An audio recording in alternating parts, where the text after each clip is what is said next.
This is Talking Drupal, a weekly chat about web design and development from a group of people with one thing in common. We love Drupal. This is episode 321, Drupal Diversity and Inclusion. Welcome to Talking Drupal. Today we're talking about Drupal Diversity and Inclusion with Tearyne Almendariz. Hello. Tearyne is the lead of the Drupal Diversity and Inclusion Initiative. Professionally, she's a front-end developer who has worked in Drupal since 2005. Nope, 2015. Sorry, I gave you another 10 years there. Right. She's a certified professional in accessibility core competencies with the International Association of Accessibility Professionals. When she's not organizing Drupalers for a more equitable and inclusive open source community, she's actively engaged in local community advocacy as a board member of the Texas Organizing Project. She is also a not-so-secret magical girl anime enthusiast. Tearyne, welcome to the show, and thank you for joining us. Thank you for having me. I'm John Picozzi, and today, joining me as usual, is Nick Laughlin. Nick, what's going on with you? Good afternoon, everybody, or good morning. I think this kind of follows a running theme in my life for the last 8 years. Steven tries something out and lets me know about it. And 2 months later, 3 months later, I try the same thing. And so this past week, I got a split keyboard. I got one of the Ergodoxes. And it's been an interesting pathway. So I think the first thing that kind of jumped out at me is it's a split keyboard, so different keys are in different hands. And the first thing that I noticed is I use my right hand for the B key, and it's on the left-hand keyboard. So all like the B, V, C, X, Z keys are like off by one finger that I use. So my touch typing is horrendous.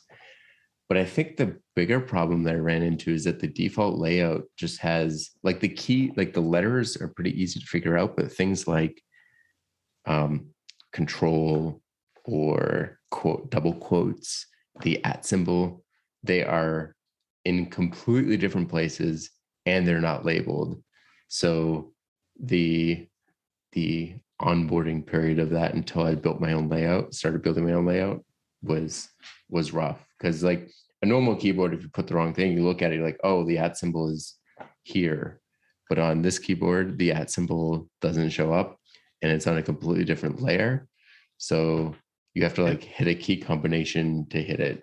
I have so many questions and I don't want to take a ton of show time. I would like to note there is one thing that you did before Steven did, and that's use Linux. So that may be the only thing that you kind of influenced him on. Maybe Home Assistant too. Split keyboard. Oh, maybe Home Assistant. Okay, so maybe there are two things. Split keyboard question. You obviously work in your office a bunch, have the split keyboard. When you travel, or if you're not working in your office, is it weird to go back to your laptop keyboard, or do you just pack it up and take it with you? I just use my laptop keyboard. It's not like I've forgotten how to type on a normal keyboard. See, that would totally, I think that would happen for me. I'd be like, I don't know what's happening on this keyboard anymore. I think what will be difficult is the two things that have been the most useful, I think, on this split keyboard so far is the spacebar and enter bar, and backspace and tab are in different places. So they're all accessible by your thumbs. So you get very used to, like, one of the things I'm noticing is you don't have to like move your hand as much. You can just like reach everything. And so those types of actions, once they become ingrained with the split keyboard, I think will be the things that will come back to bite me when I go back to a normal keyboard. We're going to have to start doing weekly updates on the split keyboard progress. It's going to be like, for example, I don't know how to do an exclamation point or a question mark reliably yet. And it took me. That's a non-starter for me. I would have to learn that first and foremost. Okay. April, What's going on with you? Yeah, so as we all know, or most of us know, daylight savings time ended or began or whatever happened, the time changed. Yeah. And we all know that, but the pets do not. So my wife and I, we have 2 dogs and 3 cats, and particularly it's the dogs.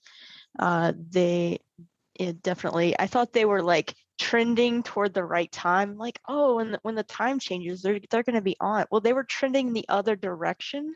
And so now like they just want it super early. And so my wife came home the other day and she didn't feed the dogs immediately. And so she came up and we were talking and I was like, it's fine. You know, we'll feed them in a minute. And we hear a metal bowl like fall. Like, what is that? So our dog, the medium-sized dog, the one that's sleeping here with me right now, got on top of the kitchen island where the cat's food was and like cleaned their bowls, cleaned the wet food bowl that had been sitting there because I had pulled a stool over, like, because the cat was on the stool. I'm not going to move the cat. I pulled the stool over and she got up. Well, she did it again yesterday when I was on a call without the stool assist. We have, okay, let me preface this. We do have like an IKEA recliner pushed up against the island, but she's never jumped. I mean, in the time that we've had her, like she's, I don't know, 6 years old or something now. She's never gotten on the island. And now she's like, ooh, I can do this. There's food. With enough motivation. There's treats afterwards. Right. And with enough motivation, I can make this. I can do this. So I will say that kids also don't understand daylight savings time and time changes. So waking up now in my house is earlier than it normally is, which is weird. But anyway, Tearyne, what's going on with you? Yeah. So this summer, I was working for Bright Plum up until about June, and we decided that it wasn't working out. We parted ways, and it was great. I appreciated the experience there, and usually, like when I separate from a place, I'm like, all right, got to find the next thing. But I decided that I really wanted to take a break and understand what it was that I wanted to do next. I've been a front-end developer, not counting like what I did in high school, since I started. And I had thought like that is the only path in tech, like that's what I've got to do. And especially like this is in my own head from things that I was socialized with. If I was a woman that was not doing development and I had to go do something else, then it would be like a sign that I failed at it, right? And that's just kind of head trash that I got from the environment. But I did all kinds of cool stuff. I rested, which I am not very good at doing. I volunteer a lot, but I did get to volunteer with some kids, teaching them JavaScript. I won most good teacher award from one of the kids. So that was fun. He loved his JavaScript. And I've been looking at roles in accessibility advocacy. I did not know that you could be an accessibility coach and people would pay you for like that specifically. And I had also been looking at developer advocacy, and y'all are actually the first people that I'm talking to about this publicly. I recently accepted a position with Pantheon, being a developer advocate for them. So that's my huge big news. So that's very cool. Very cool. Very cool. Congratulations. I'm so excited about it. Somebody's like, you can be a therapist for coders. And I'm like, what? This sounds like all of the things I love doing together. People pay you for that? So yeah. I think the volunteer thing is awesome. I also, I think the stereotype that if a woman decides to change her career, they've failed at whatever they were previously doing is BS. And people that think that should check themselves before they wreck themselves. So for me, as you can tell, listeners, my voice sounds awful. Not feeling overly great. Got a little head cold going on, which is always the way. Like I can see it coming because typically it starts off with one of my kids getting something and me going like, don't come near me. Like, as parents, my wife and I are like, and then my wife gets it. And like inevitably, like, okay, it's gotten close enough. So inevitably I get it. So battling that, hopefully by next week, I will sound normal again. We will see.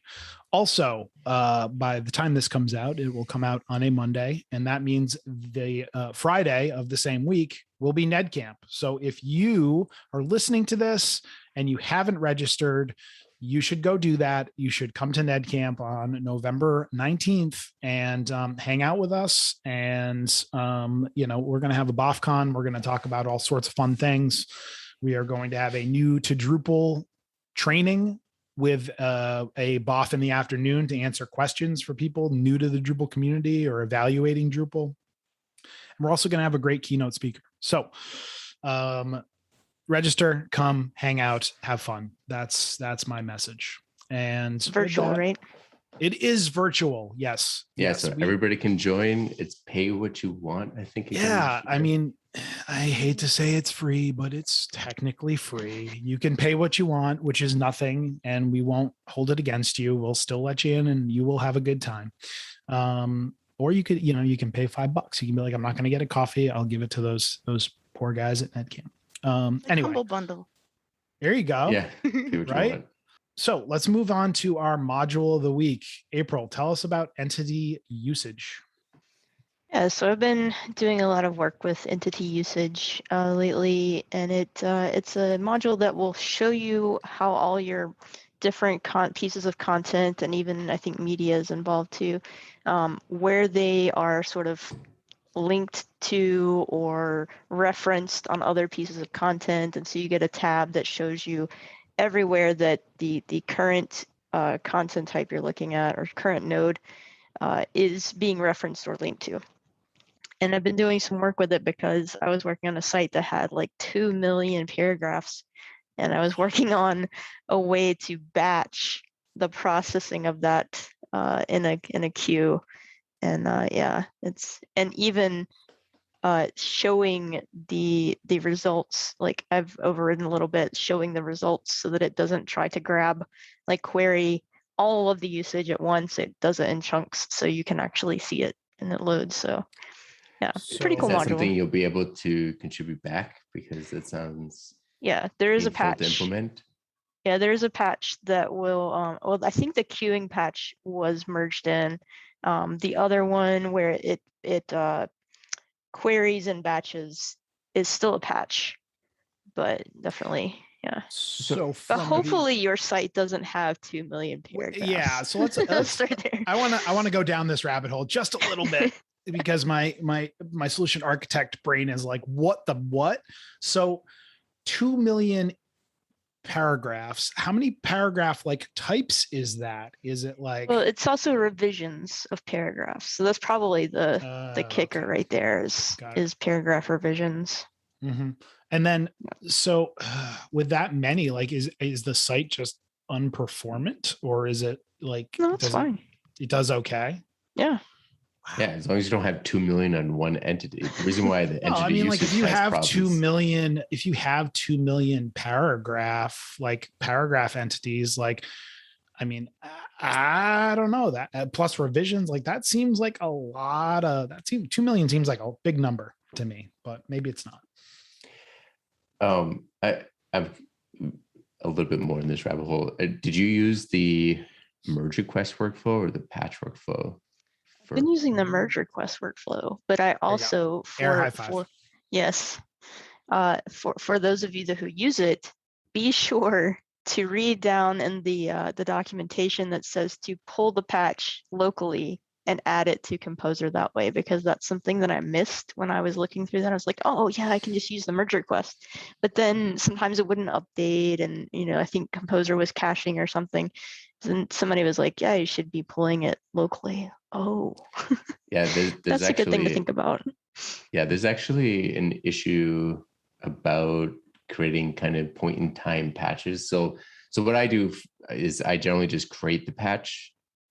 I use the merge request, create the patch, and then post that to the ticket still, because I still want to reference it on D.O. I mean, they say that's not supported technically, but I mean, we're grabbing the modules packages, so it's not like putting it locally really removes the dependency. And the thing I like about putting it as a patch, it means that other people can comment on that point in time as well. Whereas if you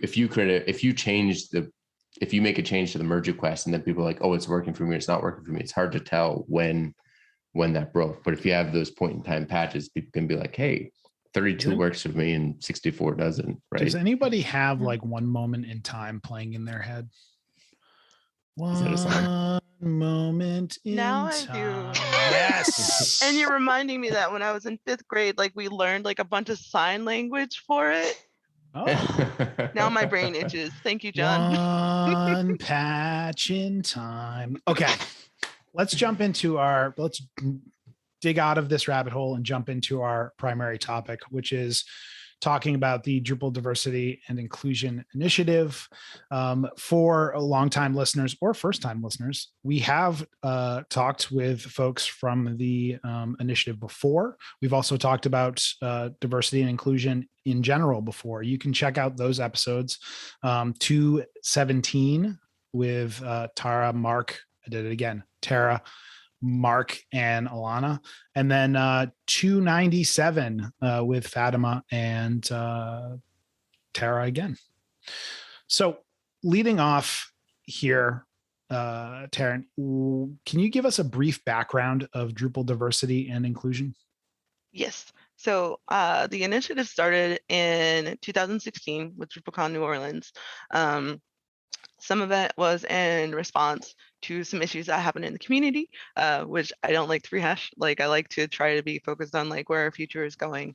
And we actually also had a panel that we did not record, but at the DrupalCon Community Summit, the hidden histories of Drupal. We're thinking about doing that as like a repeat performance or a podcast series. That's really to try to respond to some things that were happening in the community, ways that people did not feel supported, and the various ways that people can be underrepresented and marginalized, right?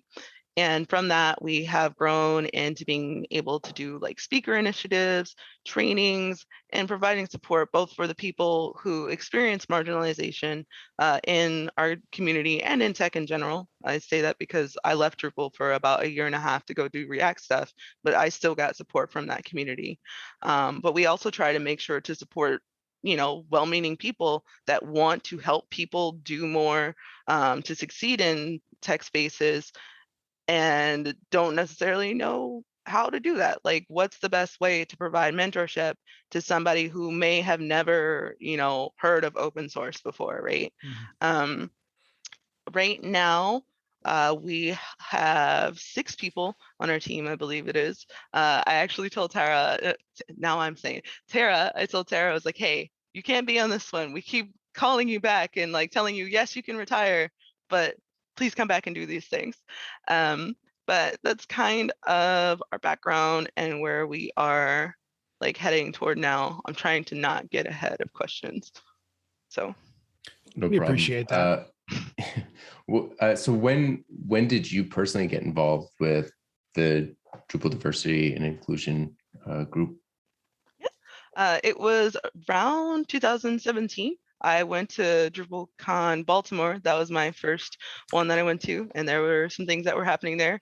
I was trying to follow on Twitter, like knowing like what was going to come up next, and I saw some people talking back and forth, and I was like, oh, I didn't know we had a Drupal diversity group. That's kind of cool.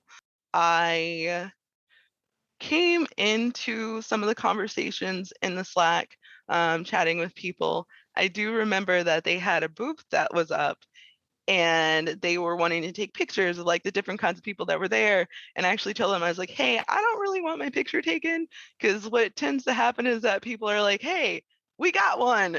And then you become like that token minority that, whenever things don't go well, it's like, but we have a Black person, a Black woman that shows up to things.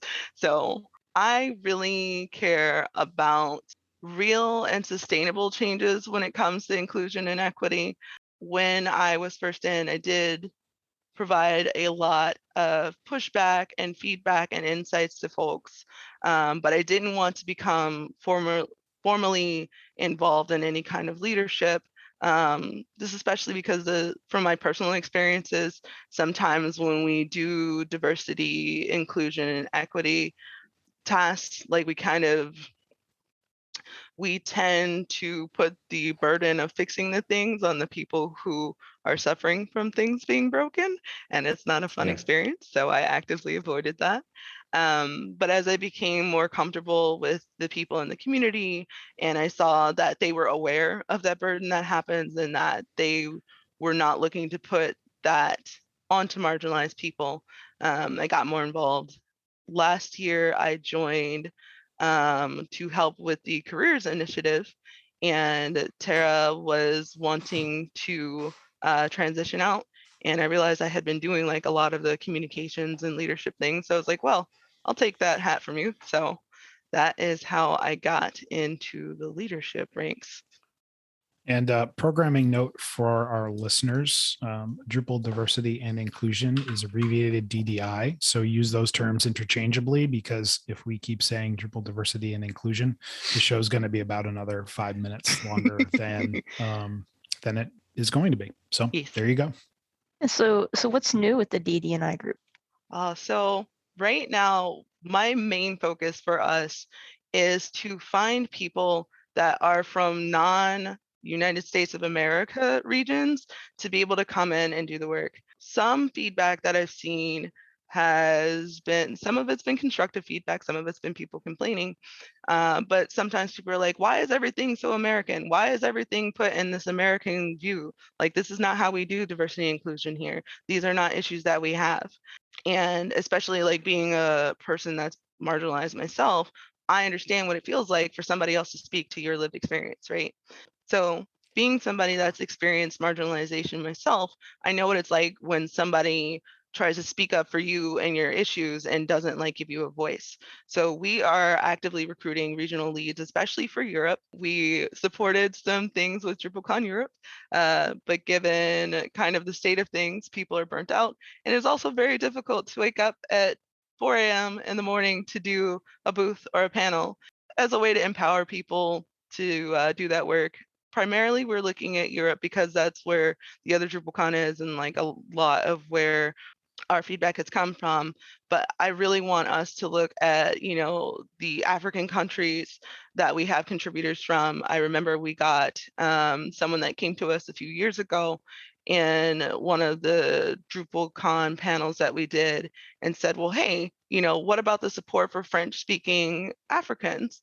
So that's where we are. Regional leads is our bigger organizational focus. I'm self-conscious because I tend to get put into positions of leadership, but I'm actually like a pretty mousy person often.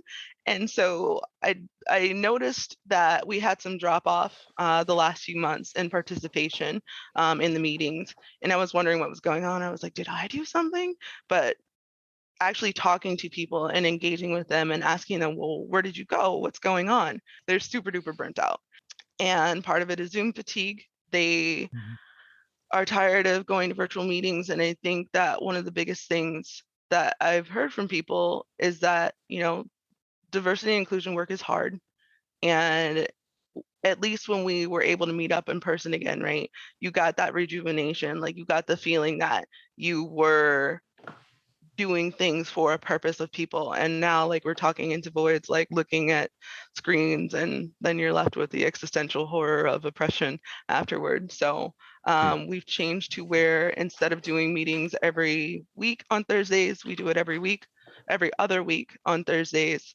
And our focus this quarter is just on trying to find ways to have either workshops that are centered around rejuvenation, things where we are just talking to each other, playing games with each other, because this is hard work and these are hard times. So yeah, I think a lot of people, that's not specifically just in the DDI group.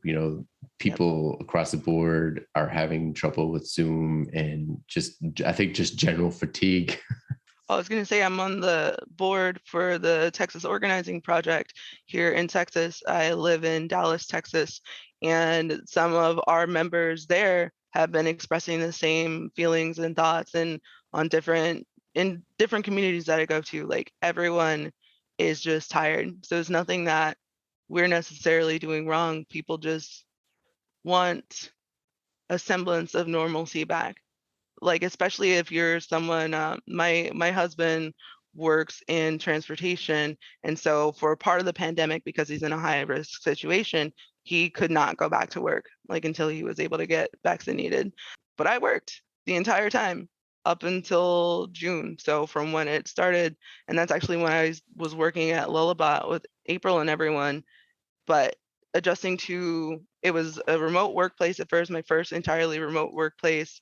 then everybody was remote and trying to balance, the civil unrest that was going with a pandemic.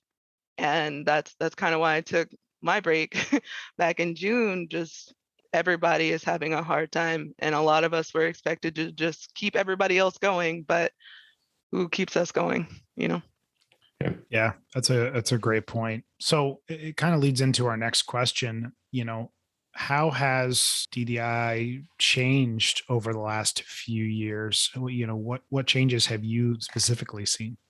When I first came in, I know that we had to do a lot of hard pushes and push back because people still didn't have the topics that we talk about with inclusion and equity. Were still kind of some of those hush things, like you don't talk about religion and politics. And so people just didn't know. And for me, I think that a lot of the issues that we have in equity and inclusion just societally are because we don't talk about them.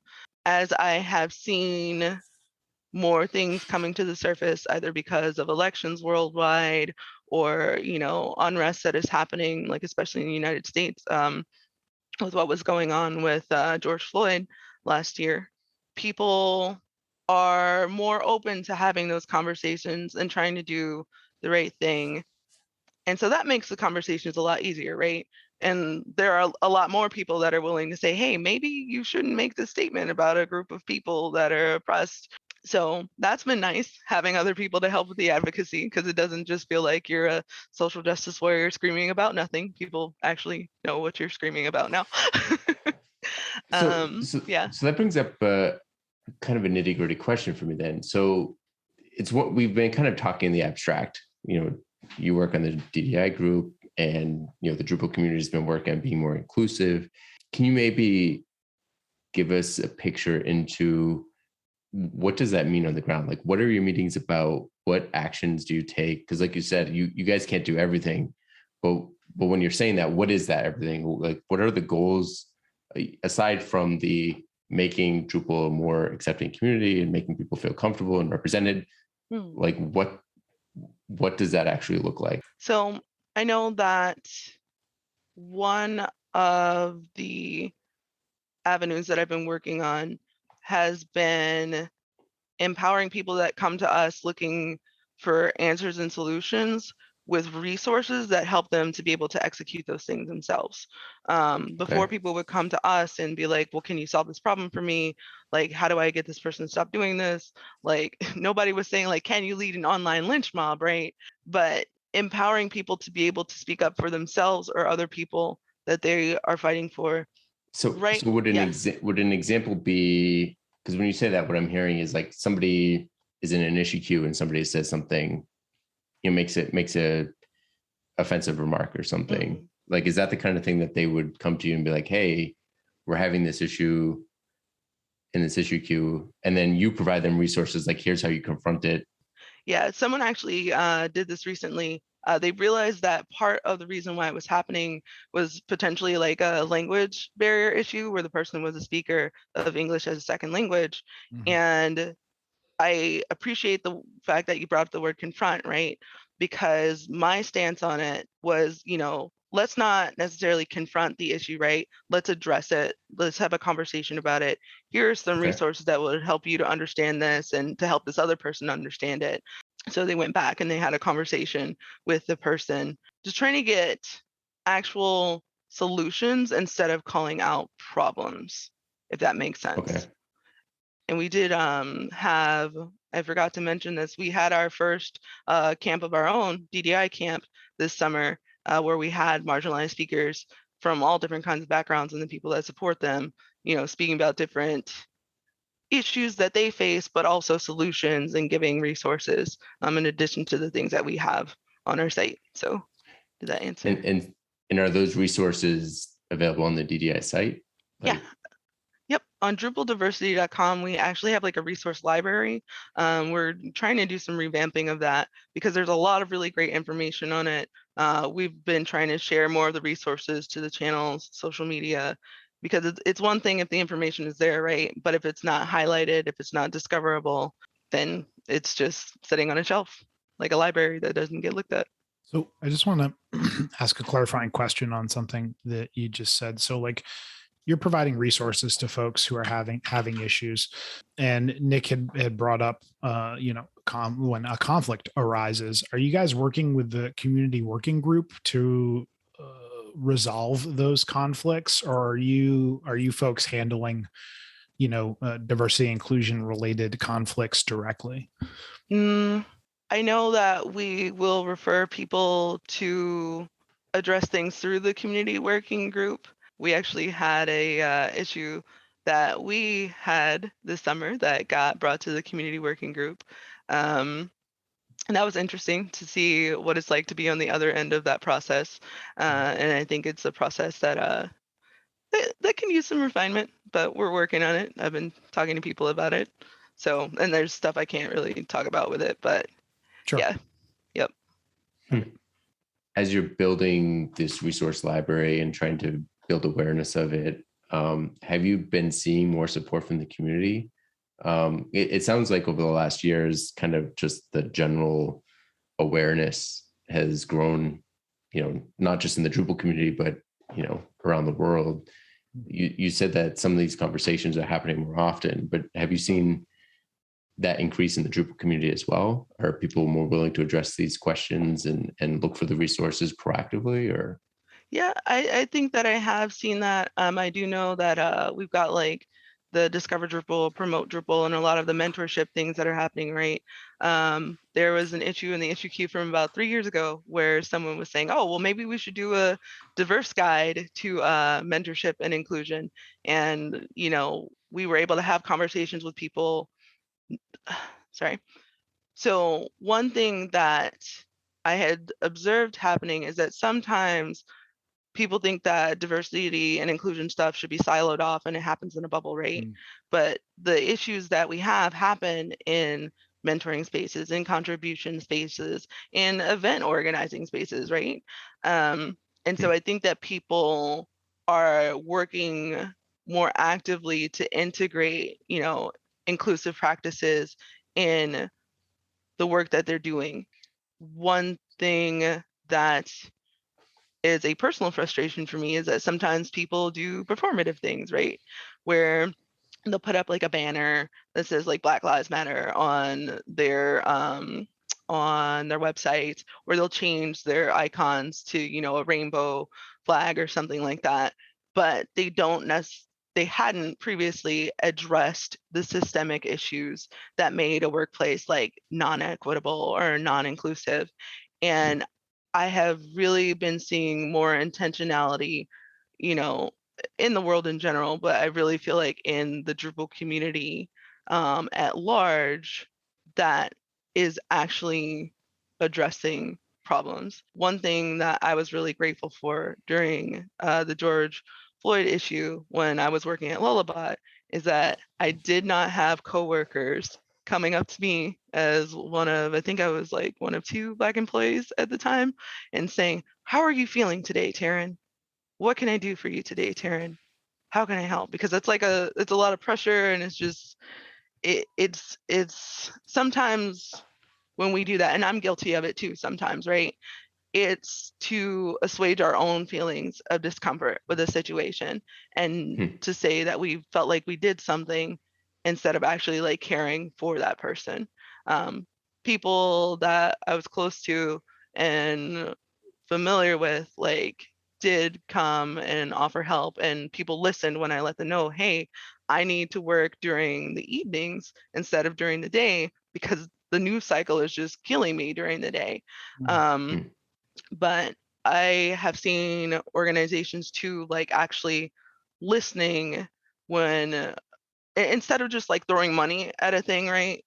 I'm trying to be like not specific because I don't want to attack any particular organization. Some organizations say that they do a thing, but they're not actually doing work to support those marginalized people. And when people have spoken up and said, hey, I know that this organization has like this particular slogan, but here are ways that would actually improve the material conditions for people on the ground, organizations are listening and taking that feedback and providing the support that would actually improve people's lives and improve the situation of equity. So do you find that you're working with agencies and companies as well as part of the DDI group, or is most of the focus of the DDI group community based? We're doing more to work with organizations directly. I'm a big believer in, leveraging the power that each other has in a situation, right? For example, with our community, the community summit that happened last summer, we didn't just do our own presentation. Like, we went and supported other people that were trying to do that work. We spoke a little bit about diversity and inclusion, and gave back the information and insight that we could, and we get invited to do other things. So we don't just show up to other people's events to do our one trick pony show. We're going to give our slides and then that's it. We get invited to participate and to give mentorship, and then other people are coming to us with opportunities for folks. We have our careers channel, a separate DDI careers channel, and people will post in there what the jobs that they have are, and they do take feedback, which I am very appreciative of. But they take feedback and questions about, well, this says that you need a bachelor's degree for this, but is there equivalent experience? And is it possible for y'all to change this so that somebody that might not, have had a traditional college background also feels that they can apply for that position, right? So, yeah. I think you said so much interesting stuff there, but one thing that really, really stuck with me, and and it was in what you just said, but also from the beginning, was like making sure the solutions that we're putting in place are like at the root of the information, of the requirements, of the communication, as opposed to like a layer on top, right? Yes. Like, oh, hey, we're going to have like this blanket rule, and then, oh, right, we have to layer on top the diversity and inclusion layer, right? No, let's change the original rule to be more to allow for more diversity and be more inclusive. Yep. And I think that's something that a lot of people and companies kind of miss. It harkens back, and I don't want to lessen it at all, but it harkens back to like, we all build websites, right? And at one point we all had a estimate go out that had a line item for making a website responsive, or a line item for accessibility, when in reality, like that stuff should be just built in, and it should be there and present, right? Like it in my brain, it's like that's kind of the way that we're moving, which seems positive. I'm sure there's still a ton of work that needs to be done, but like it's moving in a positive direction. Yeah, that was actually my first tech talk that I did in 2018 when I was working for the city of Dallas. And that's when I was really getting into accessibility work. And it was about how, by making your website more accessible and more usable, you were actually able to serve diverse audiences of people. A lot of, without going down the accessibility rabbit hole too far, a lot of the ways that we make sites more accessible, responsive, and usable actually help people that are on the lower income part of the scale, right? And because we know that poverty, at least in the United States, disproportionately affects people of color, trans people, LGBTQ people, like that, the rising tide raises all ships. So by doing those basic things and changing the structural issues that we have, and really a lot of our issues of oppression in the United States are structurally oriented, then we're effectively improving people's lives. Like, we're actually fixing things for everybody, but especially those people. So how do you think that we can expand the amount of diversity and equity in tech? So I think that the most impactful way that I've seen, both as the recipient and as someone helping, is through, people talk about like advocacy, right? And like promoting people, like letting for example, somebody came to me and wanted to know, how could we get more people of color speaking at our conference? And there's, posting on groups for different affinity groups, right? Like Black people in tech, Latinos in tech. But then there's also doing sponsorship and mentorship. And I think sometimes like the difference between all of those gets kind of lost. With advocacy, right? Like you can do like the rah-rah, like we want, trans people to work here, but like actually going through, I think that one thing that we sometimes miss out on is like a specific type of advocacy and sponsorship. So with sponsorship, like you have a mentor that is not only giving feedback and they're giving advice, but you are also using your influence for the people that are like more senior executives, the people that can make those decisions to advocate for the person that you're mentoring. Like it's one thing to take somebody on as a mentor and give them knowledge, but if you were socialized a certain way in the society, right? Like women are socialized to not partake in salary discussions, right? To just be glad that they got the job. That's one example. But teaching people about the things that they don't know, being that person that helps have that conversation, even like doing, a one-on-one where y'all are practicing to help that person become more confident. There's your mentorship part. But then going in and, writing, the letters of recommendation, putting your name out there for that person. Like obviously, like don't just like go up to random people that you don't know and then put your name out there for them. But often where inequities come from, and it's just kind of a human response, right, is that we tend to go with the people that we know, whether that's our friends, our family, people that are already in our network.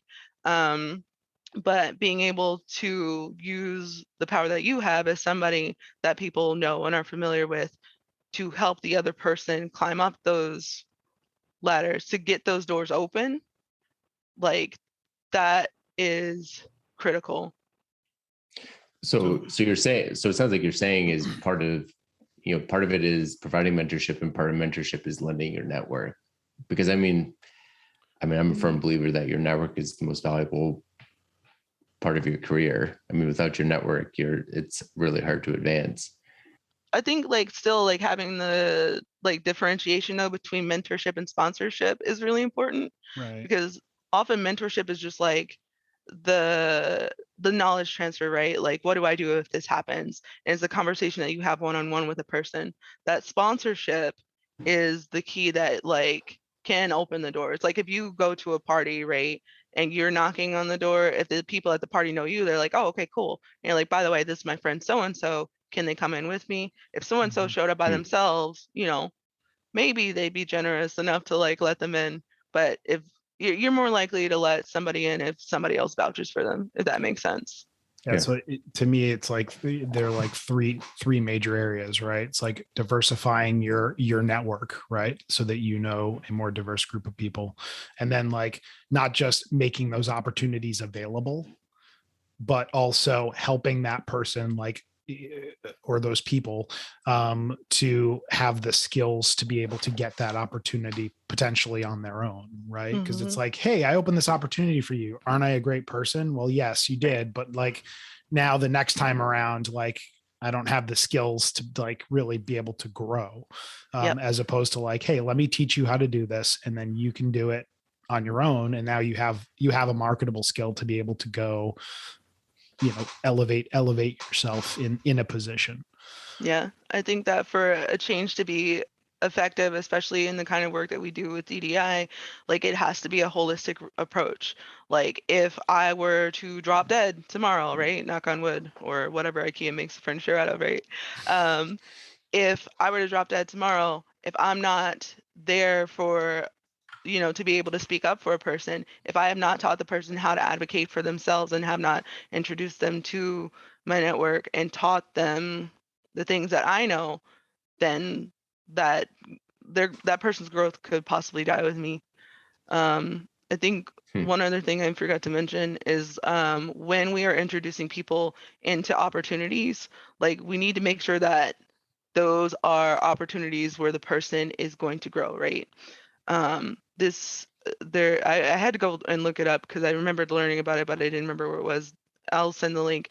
The Harvard Business Review did a study on why, even with like promotion of advocacy and mentorship, why men are still getting more promotions than women. Because we see everybody's like, hey, we want more women in the workplace, we want more women in positions of power. And one thing that ends up happening is that people who are socialized as women end up having opportunities that they take on that end up being non-promotable tasks versus promotable tasks, right? So you might be volunteering and like be the person that's organizing the office party and the social bonding experiences, which is like a lot of what people socialize as women end up in. But that's not necessarily going to be, it's valuable to the company, but it's not valuable in the same way as like the person that is writing the documentation for a project or organizing the Scrum. One thing that happened for me when I was working at Lullabot is that and I hope it's okay to talk about Lullabot, is that they have a lot of documentation that explains like, if you would like to be a project lead, then these are the expectations that we have, right? And I thought that that was a really great model, because then I understood how the things that I wanted to do or that I was already doing could lead to me having more opportunities. On a particular project that we were working on, I just took notes all the time because like I have an attention deficit as well. So it's just easier for me. And I looked and I was like, wait a minute, I could actually lead this project. Like, let me ask. And I talked to my supervisor. He's like, yeah, I noticed, and I was going to ask you about it, but I wanted to see if you recognize it yourself. So just making those kind of things like very transparent is also helpful. But yeah, making sure that the opportunities that we give people actually lead to more growth versus just like busy work, that is definitely key. Yeah, so are there any other ways that we can help elevate women or marginalized people in tech into leadership? Because I know that we're working on diversity of the whole, but we also need to work on the diversity of positions of power. Mm-hmm. I think that those examples that I gave with the sponsorship and advocacy, and especially like, I don't think that people actively do it, but it's said that like somebody socialized as male will see a job position, right, and be like, oh, okay, well, I know half of those things, so I'm going to go ahead and apply. But then a person socialized as a woman is like, oh, well, I only know 80% of these things, I don't know 100%, so maybe I shouldn't apply. And sometimes people tend to look at a resume, and I know they're trying to do blind resumes now, but I'm trying to not make blanket statements, because I have faith in people, but I've also, read the studies where people, The Hidden Brain by Shankar Vedantam is a very good book and a very good podcast that talks about the unconscious ways that we reinforce biases.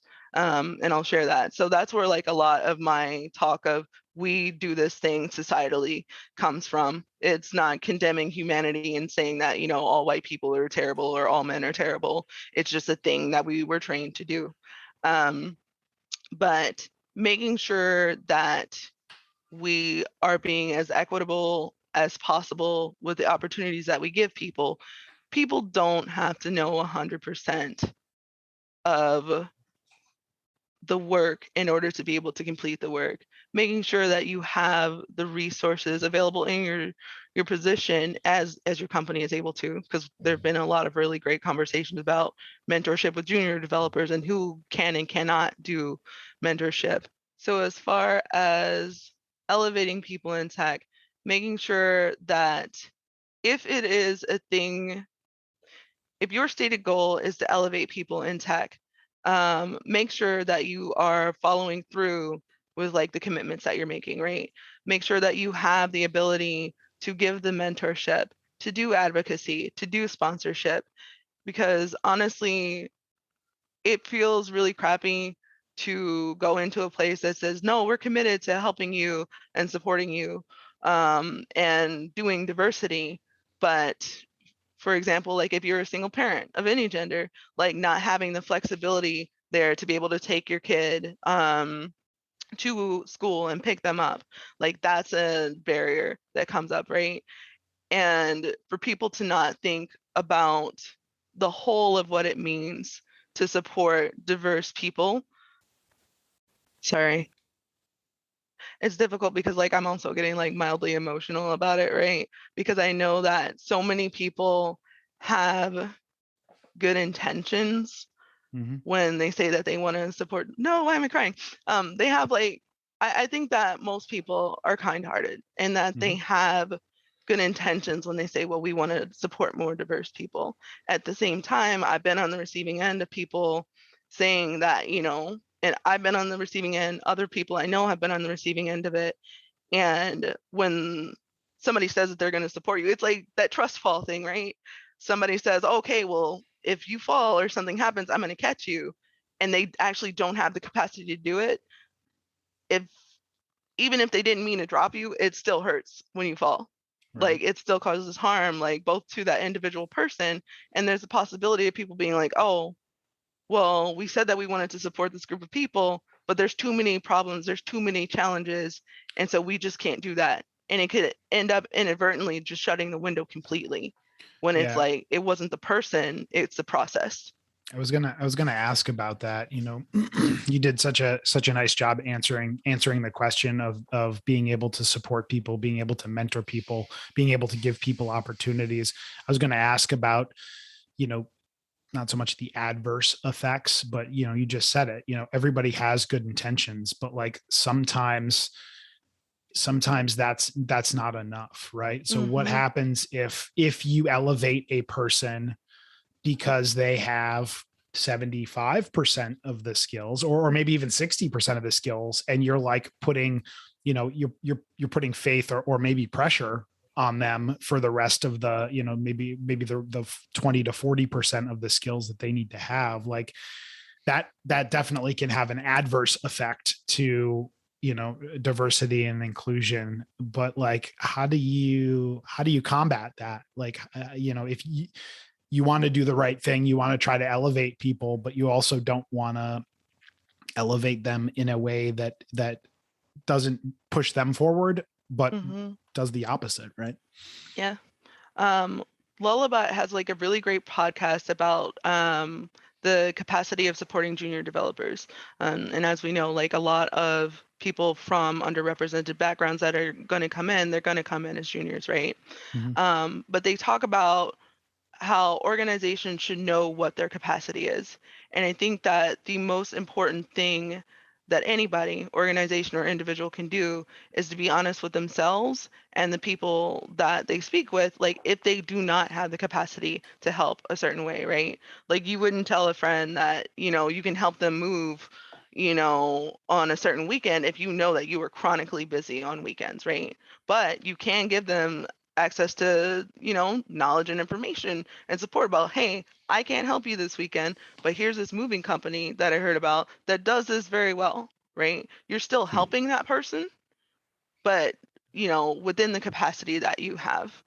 So I think that assessment of what your true capacity is and being willing to lean on other resources that are available are really important.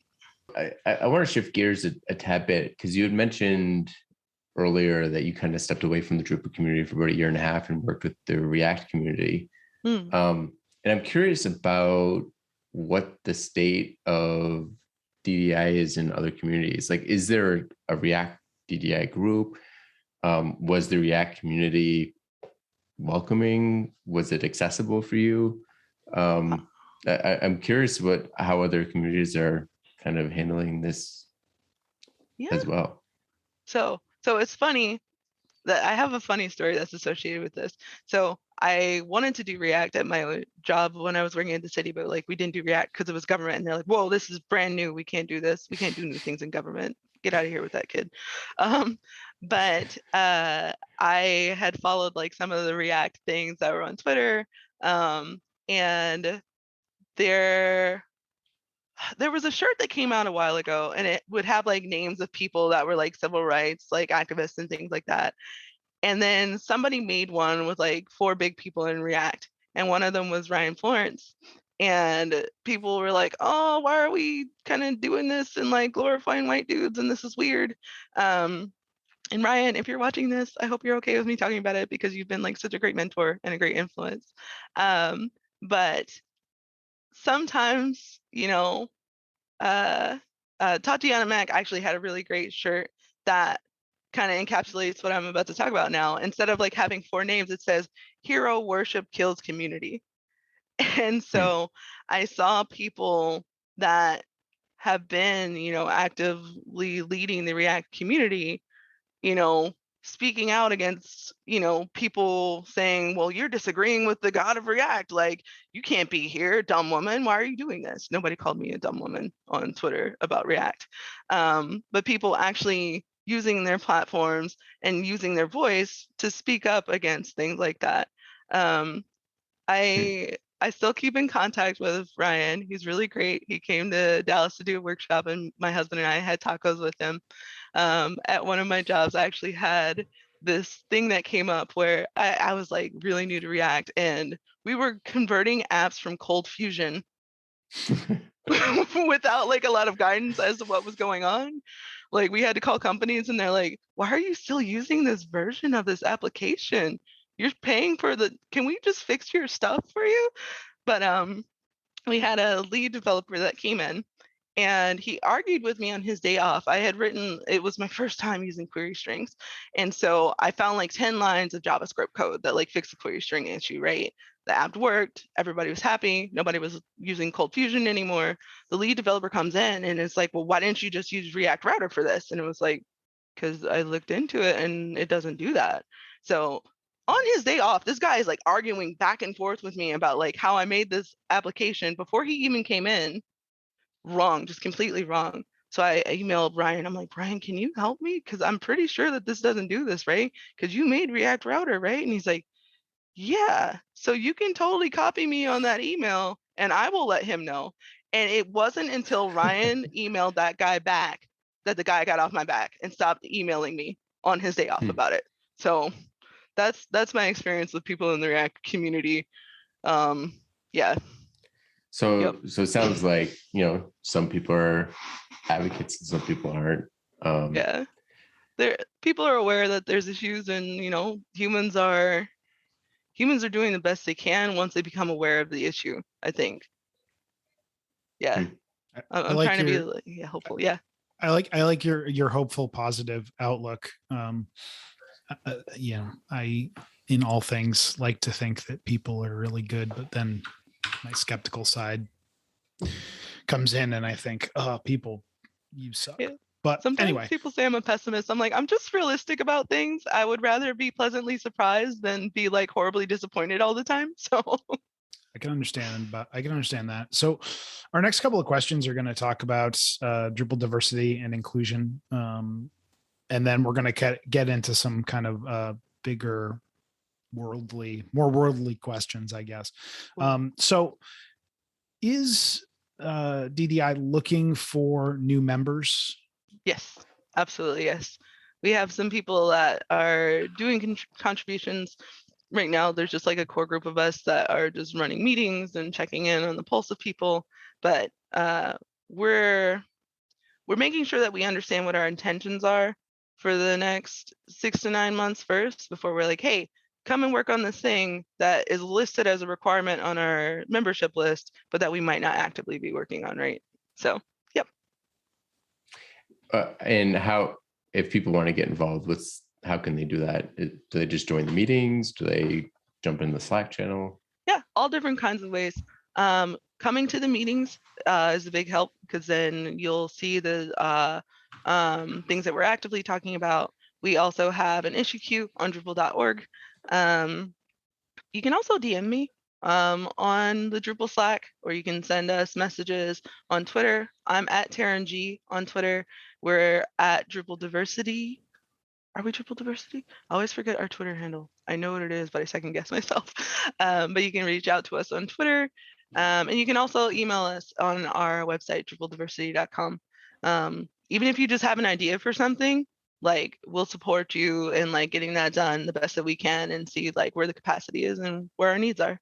Cool. So you mentioned earlier that you all, the DD&I group, held its first online camp. How did that go? Oh, it was so much fun. Like, I think the thing that I enjoyed the most about it is like you got, your talks that you would get like at a standard conference, right? But someone did like a TikTok like dancing talk about like ways to do diversity and inclusion and like coding, and that was really cool. And I don't know that something like that would have necessarily gotten accepted at like a larger convention, right? We had like some really great talks on like being neural atypical.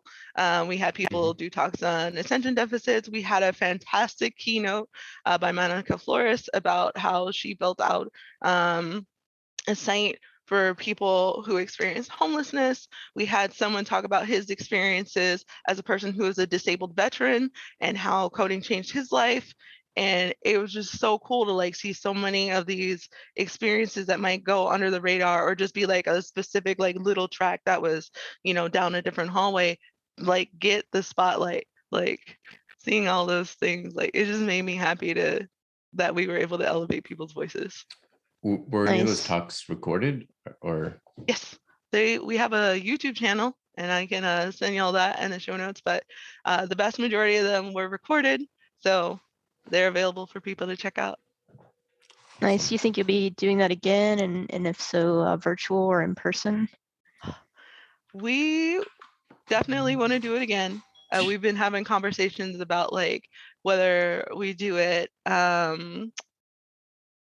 in person or virtual next year. Like everything depends on the plague that will not go away. But I know that a lot of other conferences are starting to return to in person. So I hope that we can, and I think that we would still have a virtual component just because we've seen like how having a virtual conference includes more people. Getting into the more global community questions here, and these are larger questions. So any little tidbits you have are great. I don't know that we're going to solve these right here, but what do you think the largest issue facing Drupal around diversity and inclusion is right now? I really do think it's burnout. Like we talked about, people are tired of Zoom meetings, and especially a lot of us that are, involved in the making of websites. Everybody's on the web now. Everybody needs something. And we've been the spiders, like endlessly building more parts of the big fat internet web, right? And sometimes spiders run out of silk. A lot of people are running out of silk. One positive challenge that I've seen is that after everything that's gone on with the pandemic, people are reflecting on what it is that they want to do with their lives. And so people are transitioning and making changes, like both personal changes, career changes. Like I'm making a career change myself, right? So with people doing what I think is very necessary work internally for themselves, they don't necessarily have as much to like give back and to as far as like volunteering. I think that's an okay problem to have.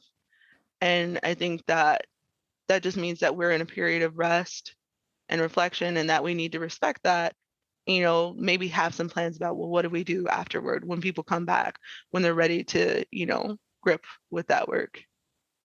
So to put a more to put a finer point or a more blunt point on it, like it doesn't sound like, and I don't feel like, but I could be like, the ostrich with my head in the sand, who knows? It doesn't feel like there is a huge like diversity and inclusion crisis in the Drupal community right now. It feels like kind of the opposite. Like we're working and we're doing our best work to try to even out that curve. I think that's a fair assessment. I think that it's kind of like we talked about earlier, right? With like more responsive and accessible websites. Like the fact that the pandemic has happened the way that it did has forced us to like make improvements to the systemic issues that we had with work, right? Like employers that were not allowing people to work from home now have had to, and they've had to make those adjustments, and they've had to understand what it means for a person to not necessarily be able to be on a video camera, like if they're on a call, right? For whatever reasons that those are. I think that I haven't seen very many flaming Molotovs thrown recently. I'm sure that there are things that will happen later down the line, but it's about understanding how we respond and how we support people that are both actively involved with our community and who might not be as aware of like, you know, inclusion and equity work when they inevitably step in it. We all do. So I was curious, has there been any exploration on how to support neurodiversity in the community? And this has kind of come to me as an event organizer, a question about how we can support neurodiverse folks in being able to share their knowledge at events if they may be way too shy to speak or maybe even nonverbal. Has there been any exploration there? I'd say that I've seen the tendrils of it, and I would love to like do that more actively. I have seen, like with our speaker initiative, right? I believe that we participated in Global Diversity Day. I know that I did a few years back, but it's helping people who have never done a talk before. When I did it, it was with people who were first year or first generation college students, be able to go and talk about things and to understand that they do have things worth talking about. Amy June actually held one of the speaker workshops at, I believe that it was at, Amy June Heinlein. She's at Canopy and she's a community manager, and she did one of our speaker workshops to help people understand what their ideas were and doing some workshopping around that. I've seen people co-presenting. I've seen people, what is it? Erin Schrader, is it April at Lullabot? She spoke about like co-writing where somebody might be a subject matter expert, right? But for whatever reason, they're hesitant to share their knowledge, like because they are not sure, like, how am I supposed to write this up to talk to audiences of people, or being shy about it. So there's a lot more collaboration happening in Drupal spaces and in the world in general. So, and with neurodiversity, I'm seeing that a lot of those tactics and techniques that we're learning now can be put toward that. So that's very interesting. So we should talk about that. Can one of you define neurodiversity? Yeah, I mean, it's typically a certain diagnosis, or, you know, this could be like autism spectrum, ADHD, you know, various different ways that our brain, you know, certain people's brains are wired a little different. I mean, you know, with autism spectrum, it's a spectrum. So you have people who can be super smart, but maybe they're nonverbal, but their knowledge and their experience is also valuable. And how can we find ways that will elevate those people, as we've been talking about elevating diversity? How can we support them, whether it's through the ability to have recorded sessions at an event or something like that? I actually had an individual come to me and wants to focus on this. So hopefully, I'm hoping that she's going to help out with camp, and maybe I can send her to the DD&I group to see if there's some way she can help there too. Yeah, please. Like, I love to collaborate on that. Neurological differences. Got it. Nobody should tweet you and tell you that that wasn't a good description, because I think it was great. I think it was great. Yeah. So as we come to the end of the show, Tearyne, I'm just curious, you know, for people that want to be an ally or an advocate, what are some of the kind of baby steps that they can take to be allies for marginalized members of a community, whether that's Drupal or another community that they're part of?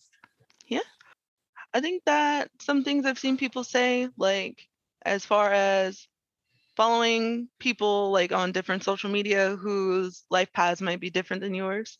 That's really great. I know that I make a point of following more people who are trans. I met a trans person at a conference who I was like, well, if you just like go on Treehouse, then it's not as expensive, to as a college education might be. And she's like, I don't even have the money for that. Like I need like actual free resources. Just learning more about the people that you intend to help.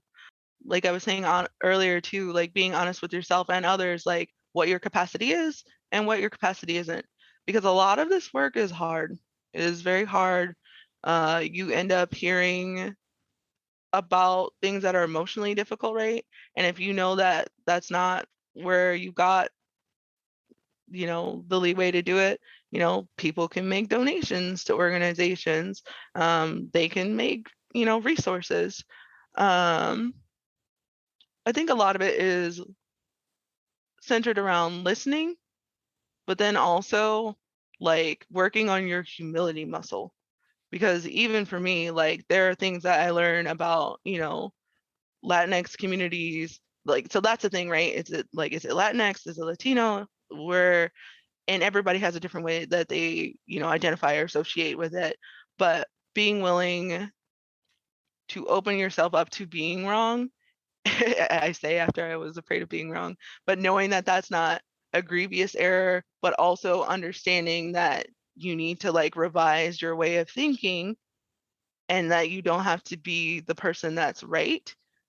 I think that that is where I've seen most people that aspire to be allies and advocates have the most difficulty, and especially in an age and era, an age and era of where an error can be like career ending or like you get canceled. People are terrified of getting canceled.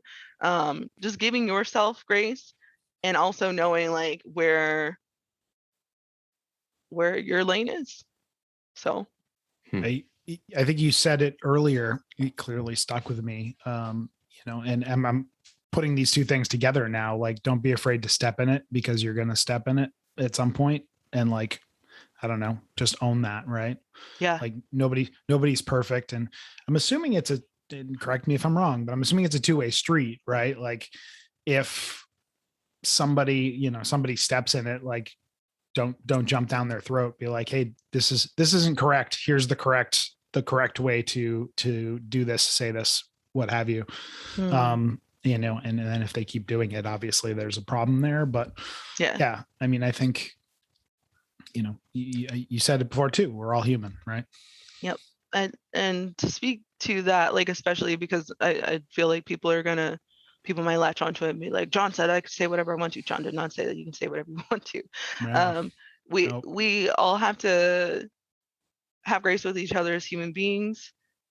And as well, like they say impact is what matters more than like what your intent was on a thing.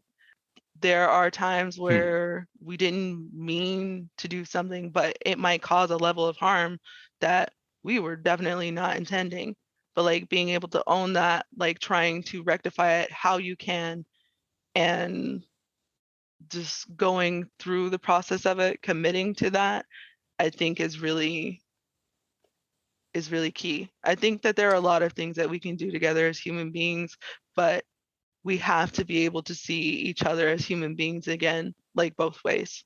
But I think, the important thing is, you have empathy, which I think you were pointing out. Be aware that you're not even aware of your own biases. So you can be an ally, but still, if somebody points something out, reflect on that. Because I mean, the point of a bias is usually you don't realize what that bias is until somebody external points it out. And be willing to, take those long, hard looks at yourself. So I'd like to thank you for joining us. This was a great show, and it's an important topic. So thank you for joining us. Thank y'all for having me. A lot of the questions were challenging too, so I appreciate that. This was great. I will save my rabbit hole for another day and time. Do you have questions or feedback? Reach out to Talking Drupal on Twitter with the handle Talking Drupal, or via email at show@talkingdrupal.com. You can connect with our hosts and other listeners on Drupal Slack in the Talking Drupal channel. If you're interested in show news, upcoming Drupal camps, local meetups, and Chad's Book Corner, sign up for our newsletter at talkingdrupal.com/newsletter. And you can promote your Drupal camp at Talking Drupal. Learn more at talkingdrupal.com/camp promo. And again, I'd like to thank our patrons for supporting Talking Drupal. Your support's greatly appreciated.